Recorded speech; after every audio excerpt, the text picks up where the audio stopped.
Ya, itu dia tadi adalah segmen debat ketika kedua calon presiden diberikan kesempatan untuk bertanya langsung kepada masing-masing kandidat. Namun sebelum kita masuk kepada mengulas untuk debat terkait pertumbuhan penduduk, kemudian dan apa yang sudah disampaikan oleh kedua capres, saya ingin melanjutkan terlebih dahulu singkat Pak Kwik mengenai tadi Anda sampaikan ketika sosok seorang pemimpin saat ini dibutuhkan adalah keberanian begitu ya. Tapi kalau berdasarkan pengalaman Anda Pak Kwik, ketika seorang pemimpin sudah berani begitu untuk melakukan suatu hal, break the rules atau apapun saat itu, akan menghadapi kendala seperti apa sih Pak? Namanya mudah? Yang saya alami ketika saya di dalam pemerintahan, sebetulnya tidak terlampau berani.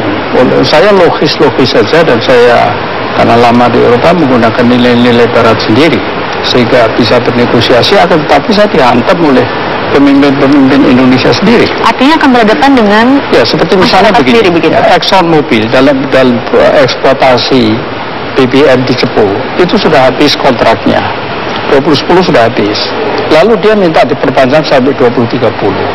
Dalam hal ini kesepakatan harus 5 orang komisaris secara aklamasi.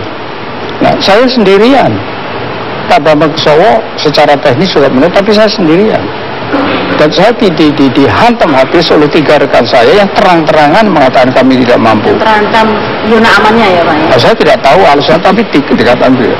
Yang kedua adalah bahwa ketika saya berargumentasi belum melawan, berargumentasi keras dengan Bank Dunia, dengan IMF mengenai hal-hal yang tidak logikal, saya dipanggil oleh Presiden Gus Dur, dikatakan bahwa beliau ditekan untuk memecat saya karena tidak mau, maka saya harus menerima kompromi dengan pembentukan Dewan Ekonomi Nasional yang diketuai oleh dan mereka yang menjaga saya supaya jangan, tanda kutip, jangan kurang ajar terhadap IGGI terhadap Bank Dunia.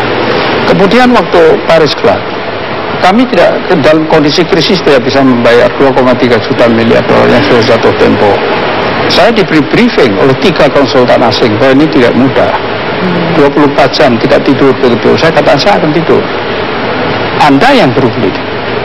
Dalam speech saya katakan, saya akan mengatakan bahwa Anda memberi utang kepada kami harus menilai bisa bayar atau tidak. Ketika tidak bisa bayar, salah Anda juga. Ketika itu langsung hari kedua saya ditelepon, telah timbul Kepres, tim asistensi pada Menko Ikoin khusus di Paris, supaya saya tidak kurang ajar. Saya dengan Pak Bambang Ditioso, Menteri Keuangan. Demikian masih banyak lagi contoh-contoh yang bisa saya kemukakan. Nah, sekarang Pak Prabowo kalau berani, kelihatannya, tetapi ketika dihantam akan berani terus atau tidak, karena akan menghadapi tekanan-tekanan yang luar biasa di dalam dari maupun luar. Baik. Ya. Baik, Pak Kwik, Bu Eni, kita beralih. Tadi kita sudah melihat tayangan ketika kedua capres diberikan kesempatan untuk bertanya kepada masing-masing kandidat. Ada poinnya kemudian Pak Jokowi menyatakan pertumbuhan ekonomi ini dengan bisa sampai 7% dengan catatan iklim investasi yang digalakkan. Kemudian perizinan yang harus dipangkas secepat-cepatnya. Sedangkan Pak Prabowo ini lebih pertanyaannya dengan dana alokasi khusus dan dana alokasi umum. Apa yang disampaikan oleh Pak Jokowi terlebih dahulu, Bu Eni, Anda punya catatan khusus? Ya, kalau untuk Pak Jokowi, basicnya beliau ingin meningkatkan peran atau kontribusi investasi. Caranya salah satunya disebutkan dengan perbaikan income investasi dan regulasi. Nah, tentu ini kita appreciate itu betul gitu. Nah, tapi persoalannya ketika langsung ke teknis bahwa ini bisa seolah-olah sistem online yang beberapa kali disebutkan ini sudah sebagai senjata sapu jagat gitu untuk menyelesaikan berbagai macam problem tadi gitu. Nah, online ini memang akan menjadi satu bantuan untuk mempercepat dan transparansi iya. Tetapi untuk menciptakan suatu sistem online yang efisien, efektif dan juga akuntabel ini harus didukung juga dengan sistem gitu. Perangkatnya cukup banyak begitu. Bukan perangkat, jadi sistemnya sendiri. Sistemnya ini juga harus didesain secara tidak hanya asal-asalan juga gitu. Juga SDM. SDM yang mengoperasionalkan ini. Karena kalau enggak, justru sistem-sistem IT ini justru lebih mudah juga untuk menimbulkan moral hazard gitu kan.